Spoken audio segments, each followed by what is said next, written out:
Senhor esteja convosco. Ele está no meio de nós. Proclamação do Evangelho de Jesus Cristo segundo Lucas. Glória a vós, Senhor. Naquele tempo, Jesus contou-lhes uma parábola. Olhai a figueira e todas as árvores. Quando vedes que elas estão dando brotos, logo sabeis que o verão está perto. Vós também, quando virdes acontecer essas coisas, ficais sabendo que o reino de Deus está perto. Em verdade eu vos digo, tudo isso vai acontecer antes que passe esta geração. O céu e a terra passarão, mas as minhas palavras não hão de passar. Palavra da salvação. Glória a vós, Senhor.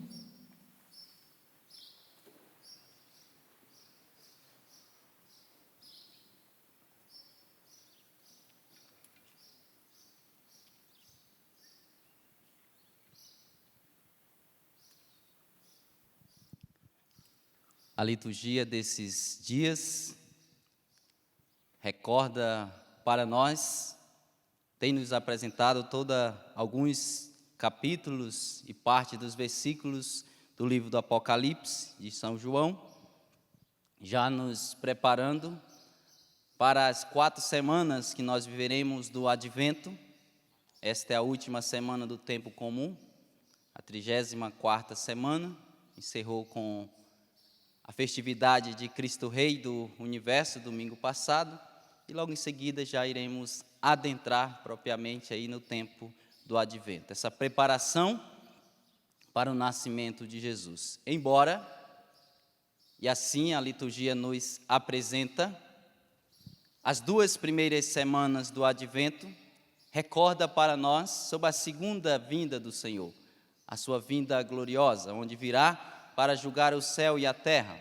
E posteriormente, as 2 últimas semanas, a liturgia, as leituras, o Evangelho e assim por diante, para aquilo propriamente que será a festividade, que é do nascimento de Jesus, o Natal. E agora, nesta semana, o livro do Apocalipse está sendo muito lembrado para nós dos acontecimentos finais. E aqui faço questão de destacar para você que está aqui no santuário, mas também para você que nos acompanha de casa, de modo muito particular, o versículo 13, que diz assim: e cada um foi julgado conforme a sua conduta. A partir de toda essa realidade da descrição do Apocalipse de São João, do julgamento, onde ele descreve, e exatamente nesse versículo 13 vai dizer, e cada um foi julgado conforme a sua conduta. E aqui vale destacar algo muito importante nesse aspecto da liturgia. A partir da conduta que nós temos, a partir das opções que nós fazemos, é a partir desta realidade que nós seremos julgados. O Senhor não vai julgar cada um de nós a partir da aparência. Não, o Senhor vai nos julgar a partir da nossa conduta. As nossas escolhas hoje, elas influenciam no amanhã da eternidade. Portanto, o que eu escolho hoje vai definir se eu irei viver para sempre com Deus ou se eu irei viver para sempre longe dele. Porque de qualquer forma a nossa morte marca a eternidade. A nossa morte marca a eternidade. Ou uma eternidade para sempre junto com Deus, ou uma eternidade para sempre longe dele. E qual a maneira que assim será usada, qual o método que Deus usará, e no livro do Apocalipse isso vai deixar bem claro, a partir da nossa conduta. E esta forma belíssima, a partir dessa visão que São João teve, vai descrevendo que tinha alguns que não tinham o seu nome escrito no livro da vida. E esses que não tinham o nome escrito no livro da vida foram lançados no lago de fogo. São expressões aqui para falar da realidade do inferno.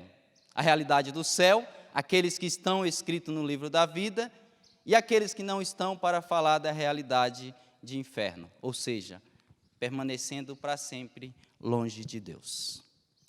E eu faço questão nesse momento de recordar a você esta realidade, para que assim você saia daqui fazendo uma ótima revisão de vida. A começar uma pergunta básica: como está sendo, como tem sido a tua conduta? O que você tem feito em preparação para viver para sempre com Deus? Como tem sido a tua conduta?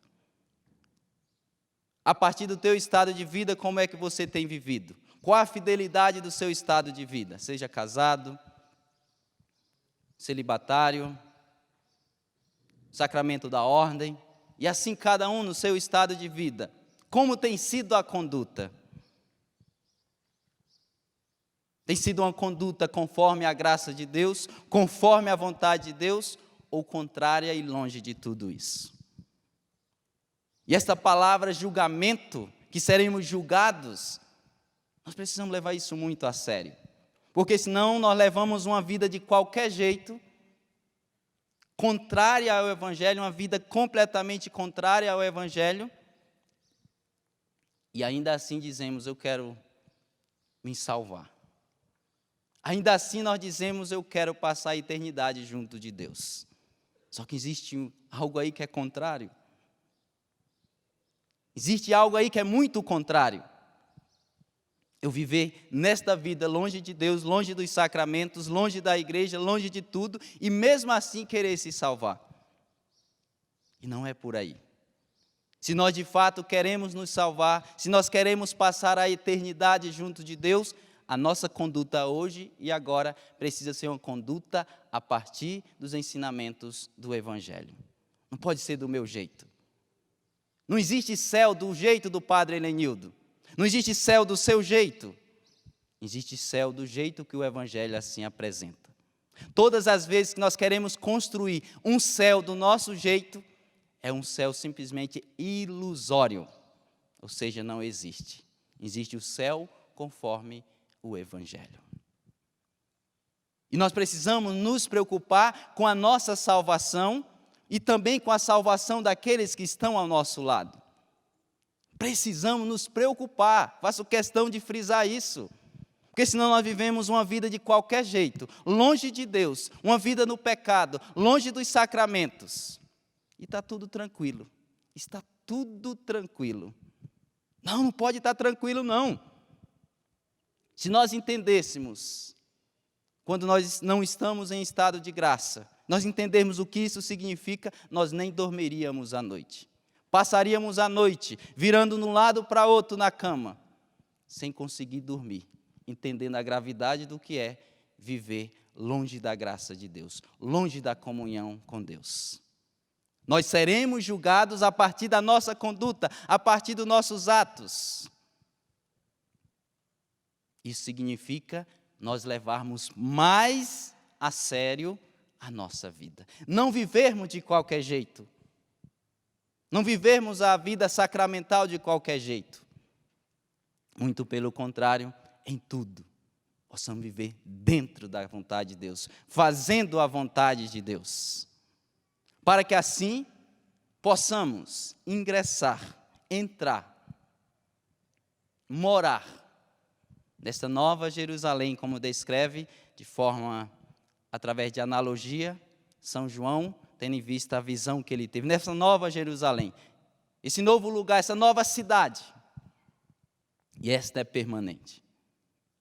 Hoje eu moro aqui em Cachoeira Paulista, na sede da comunidade Canção Nova, mas sou natural lá do Pará, uma cidade pequena, 40 e poucos mil habitantes, porém, nascido e criado no vilarejo chamado Cristo Rei.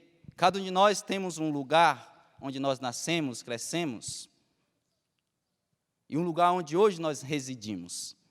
Mas a nossa cidade, o nosso vilarejo, qualquer lugar que estamos, vocês que estão aqui no santuário, você que está em casa, no fundo, não é, na verdade nós não somos, eu não sou do Cristo Rei no meu vilarejo. Eu sou dessa nova Jerusalém onde descreve São João. Lá é a cidade definitiva, é a morada definitiva. Qualquer lugar que nós estivermos neste mundo, nesta terra, é um lugar passageiro, é uma cidade passageira. Mas a Nova Jerusalém, apresentada por São João, lá sim, é nossa morada definitiva. E às vezes nós vivemos neste mundo, nesta vida, brincando.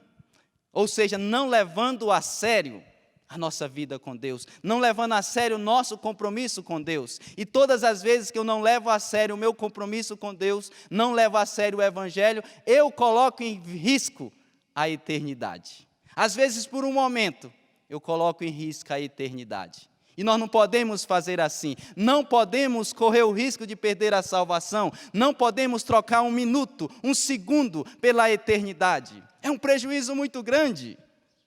É um prejuízo grandioso trocar um instante, um minuto, por mais prazeroso que seja, trocá-lo pela eternidade. Nós precisamos entender, somos peregrinos. Enquanto estivermos neste mundo, dependente do estado ou o país, somos peregrinos. Nossa pátria definitiva está lá, junto de Deus. Enquanto peregrinos, não podemos brincar. Temos que levar a sério, e muito a sério. Porque não levar a sério significa correr o risco de perder a salvação. E tem coisa mais séria do que isso, mais comprometedora do que isso, perder a salvação. E quantas pessoas estão distantes de Deus e estão vivendo tranquilas, tranquilas da vida. Nunca mais se confessou, nunca mais foi à missa, já não reza mais. Está vivendo a sexualidade antes de contrair o matrimônio, mas está tranquilo, estamos nos amando, estamos bem. Não, ninguém nunca está bem se está longe de Deus. Ninguém nunca está longe se está fora da graça de Deus, se está fora da comunhão. Nós nunca estamos bem se não estamos dentro da vontade de Deus. E além do mais, correndo esse sério risco de perder a salvação. Concluo nesta manhã. Todos os párocos aqui de Lorena, diocese da Canção Nova, onde é a sede da Canção Nova, estavam lá todos, eu estive presente representando a Canção Nova, e o assunto principal do nosso administrador diocesano, Dom Benedito Beni dos Santos, é exatamente como fazer para que possamos arrebanhar novamente as pessoas para a igreja. Aquelas que deixaram a igreja poder voltar, e aquelas que nunca estiveram possam estar. E o grande desafio, ali o Dom Beni descrevia, e colocava para todos os párocos ali presentes, sobretudo a juventude. O desafio de evangelizar a juventude.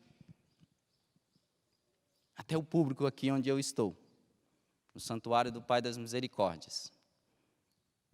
Tirando os membros da Canção Nova, que tem bastante gente jovem, graças a Deus, o público é sempre alguém que não é jovem. Aqui falando, me referindo à juventude de idade mesmo agora, embora não se restrinja, mas agora eu me refiro a isso.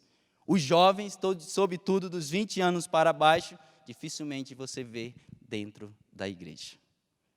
Os adolescentes nem se fala, para dizer assim que é preocupante.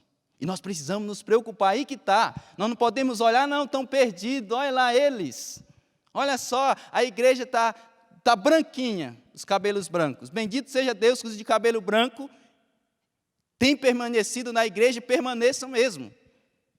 Que quanto mais cabelo branco, mais próximo de se encontrar com Deus. Pelo menos cronologicamente. Mas só que nós precisamos nos preocupar com a juventude que está distante de Deus. A juventude não evangelizada. A juventude que não está nem aí com Deus. E não está nem aí com Deus significa estar correndo o risco de perder a salvação. E nós que, graças ao bom Deus, é graças a Ele, não é por boa vontade, simplesmente, já estamos dentro da caminhada, estamos tentando todo de que jeito viver a fidelidade. Nós que já estamos precisando, no mínimo, interceder por aqueles que ainda não estão caminhando na vontade de Deus. E aquilo que compete a nós, que está ao nosso alcance, precisamos fazer para resgatar, para trazer para Deus. Porque não tem como se salvar se neste mundo nós permanecermos fora da comunhão com Deus. Ressuscita com Deus quem morre com Deus. Permanece a eternidade com Deus quem já vive nesta vida com Ele. Não é um negócio que acontece depois a gente vê o que dá. Não, depois não tem jeito. Após a nossa morte já somos julgados. Juízo particular, imediatamente vai nos descrever o catecismo da igreja. Imediatamente. Não espera nem passar o segundo turno, não, das eleições. Não espera, é imediatamente. Portanto, amados irmãos, eu espero que você volte para a sua casa, você que está aqui no santuário, e você que está em casa, reflita como está a tua conduta diante de Deus. E se, porventura, você perdeu a comunhão com Deus, reate, volte, busque o sacramento da confissão. Porque a questão não é agora estar longe de Deus, a questão é escolher permanecer longe de Deus. E eu espero que você não escolha permanecer longe de Deus, pelo contrário, motivado por esta liturgia, você corra contra o tempo, o mais rápido possível que você puder, de voltar à tua comunhão com Deus. Que aqueles que vivem em comunhão com Deus, em comunhão permanecerão para sempre. O contrário também é verdadeiro. Aqueles que não vivem em comunhão com Deus hoje, para sempre deixarão também de ter comunhão com Deus. Aquilo que é hoje, permanece. O que é hoje permanece. A comunhão com Deus permanece. A ausência de Deus permanece da mesma forma. Portanto, se decida hoje e agora, reatar a comunhão com Deus, para que assim essa comunhão se perpetue por toda a eternidade.